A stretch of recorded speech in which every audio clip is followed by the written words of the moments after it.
impurity, నీ జీవితంలో అపవిత్రతకు వ్యతిరేకంగా ఉన్నటువంటి యుద్ధంలోనూ గెలుపు పొందాలంటే अपवित्रता के प्रति ऐसे युद्ध में आपको जय प्राप्त करना है.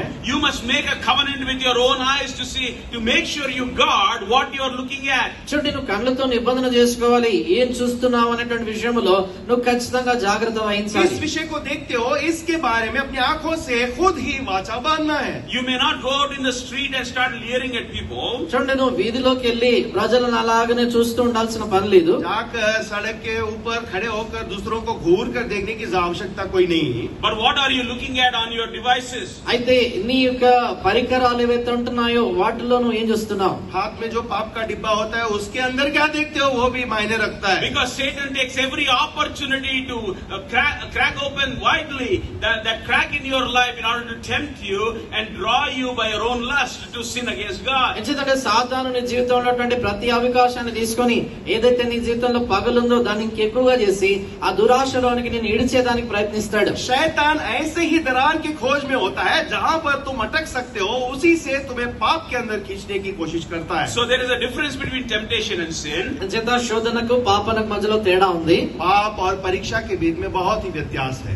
There is a difference between men and women. తర్వాత స్త్రీలు పురుషులు వారికి మధ్యలో తేడా ఉంది. स्त्री और पुरुष के बीच में बहुत ही अंतर है. The solution to lust in our own heart, మన సొంత హృదయాల్లో వచ్చేటువంటి ఈ యొక్క ఇచ్చలకు ఆశలకు పరిష్కారం ఏంటంటే ये शरीर की अभिलाषा के प्रति हमारे पास चेतावनी के लिए क्या सुविधा है? is not to stay and fight but to flee. చూడండి, అక్కడే నిలబడి పోరాటం కాదు గాని అక్కడ నుండి పారిపోవటమే. वहाँ पर खड़े होकर उससे पाप से मलयुद्ध करने की जरूरत नहीं है, वहाँ से भाग जाना ही बेहतर है. If you do not flee, you will fall. చూడండి, నువ్వు పారిపోకపోయినట్లయితే పడిపోతావు. अगर भाग नहीं जाते हो, वहाँ उसमें भाग लेते हो, उसी पाप में गिर जाते हो. If you linger in that sin, you will lust. నీవు ఒకవేళ అదే పాపం దగ్గర తచ్చాడినట్లయితే ఖచ్చితంగా ఇచ్చబడుతుంది. पाप के तरफ तुम टहलते हो तो पाप में गिरने की बहुत ही संभावना है. You can't say, I want to stay and pray about it, whether or not God wants me to do this or not. కాబట్టి నువ్వు అక్కడే నిలబడిపోయి నేను ఇక్కడ ప్రార్థన చేయాలనుకుంటున్నాను, దేవుడి నన్ను చేయమంటున్నాడా లేదా అనేసి అనలేము. पाप में खड़े होकर ऐसे मत करो कि मैं प्रार्थना करूंगा, परमेश्वर की इच्छा जानूंगा कि परमेश्वर मुझे चाहता है कि ये पाप करूं कि नहीं. And that's why the